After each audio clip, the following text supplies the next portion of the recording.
Debido al gran éxito que está teniendo la última serie de Alex de la Iglesia, 30 monedas, bueno, y de lo mucho que me está súper encantando, he querido hacer un vídeo hablando un poco más en profundidad acerca de la figura de Judas y de la historia bíblica de estas 30 monedas. El esqueleto de la historia está genial representado en los créditos de apertura de la serie. Judas vende a Jesús por 30 monedas y cuando ve que le crucifican, Judas se ahorca. Sin embargo, la historia tiene más entresijos de los que a simple vista puede parecer. Primero porque el Nuevo Testamento son un conjunto de narraciones de varias personas, con lo cual no hay una única narración, sino que cada uno lo cuenta según lo vivió. Y segundo, porque la Biblia es un texto que deja cierto margen a la interpretación, y de ahí que haya varias teorías de por qué Judas traicionó a Jesús por estas 30 monedas. Se ha especulado mucho acerca de qué tipo de moneda pudo haber sido la que se usó para pagar a Judas. El Evangelio según San Mateo solo dice 30 piezas de plata. Sin embargo, el valor simbólico se puede sacar por un pasaje de Zacarías donde dice que 30 monedas son lo que él cobra por su salario. Y además en el Éxodo también se dice que 30 monedas es el precio a pagar en compensación por la muerte de un esclavo. Muchas veces se ha pensado que estas monedas podrían haber sido denarios. Sin embargo, por las referencias que acabo de mencionar y teniendo en cuenta quién se las dio, que entraré en ello más adelante, se ha descartado esta opción porque el denario era la moneda usada por los romanos. La única moneda que estaba admitida en el templo de Jerusalén eran los tetradracmas acuñados en Tiro, también conocidos como siclos, con lo cual se cree que fueron siclos las monedas usadas para pagar a Judas. Bueno, entonces, ¿quién era Judas? Judas era uno de los 12 apóstoles. En la Biblia se narra cómo Jesús va llamando uno a uno a los apóstoles. Sin embargo, Judas es el único del que no sabemos con exactitud cómo fue ese primer encuentro entre ellos dos, entre Jesús y Judas, aunque lo que sí sabemos es que fue uno de los primeros en ser llamados. El Evangelio de la infancia de Tomás, que es uno de los 32 evangelios apócrifos, aporta un poco más de información. En él se dice que Judas era un niño poseído por el demonio que mordía a todo aquel que se le acercara. En una ocasión Jesús, que tenía 3 años por aquel entonces, se acerca a Judas y Judas le muerde. En el mismo momento en el que Judas muerde a Jesús, este queda exorcizado y el demonio sale de él y se convierte en un perro violento. De esta forma, al Judas morder a Jesús, Judas queda libre del demonio que lo posee. Además, el texto dice que esto ocurre en el mismo lugar en el que posteriormente a Jesús le clavan la lanza en el momento de la crucifixión. Mientras todos los demás apóstoles procedían de Galilea, Judas venía de Judá. Esto hacía que tuviera unas ideas mucho más enraizadas en la tradición sobre el tipo de profeta que estaban esperando, que iba a ser alguien grandioso que les liberara de la opresión, es decir, un Mesías libertador. Y esta idea es importante para luego entender una de las teorías de por qué Judas traicionó a Jesús. Jesús le dio a Judas la tarea de ser el tesorero y de llevar las cuentas del dinero común de los apóstoles. Sin embargo, los apóstoles no confiaban demasiado en él. En el Evangelio según San Juan se dice que Judas podía ser tan avaro que era un poco tramposo y se quedaba con dinero de esa bolsa común.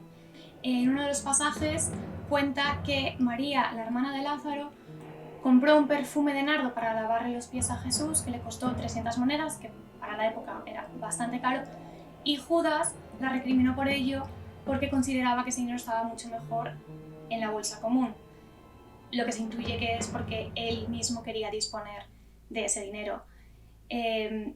Resulta curiosa esta simbología, ¿no?, de que el perfume costara 300 monedas y que luego Judas vendiera a Jesús por 30, que es en proporción una cantidad bastante menor. En un principio Judas es cautivado por la figura de Jesús porque por fin habían encontrado al Salvador que tanto tiempo llevaban buscando. Pero cuando ve que Jesús es una persona humilde, que se junta con los pobres, con los enfermos, sufre una gran decepción porque no era lo que él estaba esperando.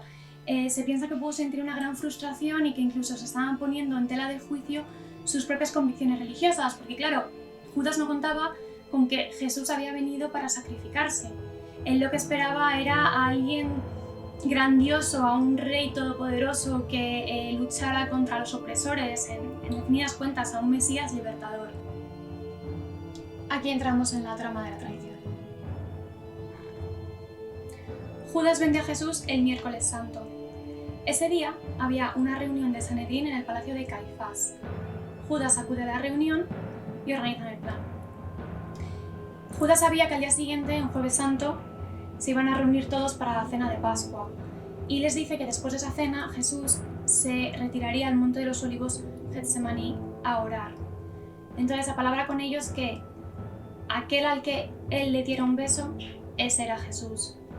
He de comentar que darle un beso era la manera de saludar que comúnmente tenían para los maestros, con lo cual no era tan descabellado tampoco que Judas se acercara a darle un beso a Jesús. Según el Evangelio de San Mateo, Jesús durante la última cena les dice: «En verdad os digo que uno de vosotros me entregará». Y ellos, profundamente entristecidos, comenzaron a decirle uno por uno: «¿Acaso soy yo, Señor?». Respondiendo él dijo: «El que metió la mano conmigo en el plato, ese me entregará». Y respondiendo Judas, el que le iba a entregar, dijo: «¿Acaso soy yo, Rabí?». Y él le dijo: «Tú lo has dicho». Efectivamente, tras la cena, Jesús se retira a orar. Judas, seguido por los soldados, llega hasta allí y le da un beso, indicando así cuál es la persona a la que debían apresar. Los soldados se llevan a Jesús y recompensan a Judas con las 30 monedas de plata.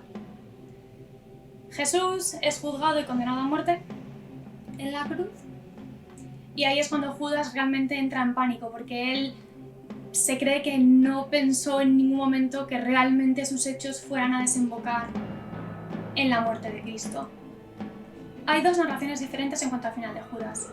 En el Evangelio según San Mateo, Judas, cuando realmente se da cuenta de lo que han producido sus actos, intenta devolverse el dinero a los sacerdotes, los cuales no lo aceptan porque consideran que es dinero manchado de sangre. Judas se lo tira en el templo y, comido por la culpa, se acaba suicidando ahorcándose en una higuera, con la mala suerte de que la cuerda se rompe, cae de cabeza y sus entrañas acaban desparramadas por el suelo. Los sacerdotes, con este dinero que Judas les había tirado, acaban comprando un campo para usarlo para enterrar a los extranjeros. Según el libro de los Hechos de los Apóstoles, Judas es el que compra un campo con ese dinero y al poco cae de cabeza, se la abre y sus entrañas acaban también desparramadas por el suelo. En cualquiera de los dos casos, Judas muere, y el campo en el que Judas muere o en el que compran los sacerdotes para enterrar extranjeros es conocido como Aceldama, que significa campo de sangre. Y ya por último quiero hablar de los motivos de Judas. Hay tres teorías sobre por qué Judas vende a Jesús. La primera teoría es simplemente porque le cogió manía. Jesús predicaba realmente todo lo contrario de lo que Judas era, que era un codicioso y un avaro. Y esto le provocó un malestar interno que a él le hacía incluso sentirse culpable. Como llegó un punto en el que no pudo soportar más las enseñanzas de Jesús acerca de la humildad y la caridad, lo vendió. Además, Judas sabía que los fariseos estaban buscando un motivo para condenarle. Y entonces, a Judas realmente no le interesaba que le siguieran asociando con esa persona. Entonces pensó: mato dos pájaros de un tiro. Traiciono a Jesús, le delato, dejan de asociarme con él y de esta forma consigo hacerme un poco amigo de los fariseos, que son los que realmente en aquel momento tenían el poder. Además, obviamente, de las 30 monedas para engrosar su arca personal. La segunda teoría dice que Judas era el único que no era de Galilea, era de Judá. Y esto podría significar que podía ser miembro de un grupo de agitadores que había en la época que se llamaban los celotes. Estos estaban básicamente en contra de la opresión de Roma. Judas se unió a Jesús porque vio en él la promesa de ese Mesías libertador que llevaban tanto tiempo esperando. Entonces, cuando vio que Jesús no llegaba a dar el paso de hacer nada grandioso por liberarlos, se desesperó y pensó que si le ponía entre la espada y la pared no le iba a quedar otra opción que mostrar su poder y ser ese Mesías, ¿no?, todopoderoso y grandioso y que los fuera a liberar. Sin embargo, cuando se da cuenta de que Jesús no hace nada para librarse de su muerte, entra en una gran y profunda desesperación porque de repente se da cuenta que ha mandado a un hombre inocente, a su amigo, a la muerte en la cruz. Y la última teoría es la herejía cainita, que está recogida en el Evangelio apócrifo de Judas. Esta teoría defiende a Judas y dice que es un hombre admirable porque es una pieza clave en todo esto. Dicen que es el mismo Jesús el que le pide a Judas que le traicione para que mediante su pasión pueda desencadenarse la salvación de la humanidad. En esta teoría dicen que Judas es el apóstol más cercano y que sin él no estaríamos salvados. Y ya por último mencionar que a lo largo de la historia muchos teólogos se han planteado si Judas, después de morir, está o no en el cielo. Supuestamente se ahorca por la desesperación de haber entregado a un hombre inocente a la muerte, no por arrepentimiento, ¿no? A él lo que le duele es el orgullo por haberse equivocado. Entonces no aparece recogido en ningún sitio que Judas pida perdón, con lo cual entendemos que no se arrepiente.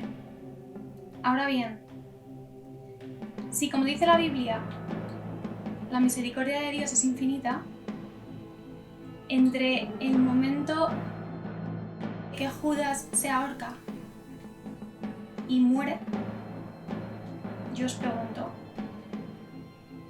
¿puede haber actuado esa misericordia, obtener el perdón de Dios y haber alcanzado el cielo?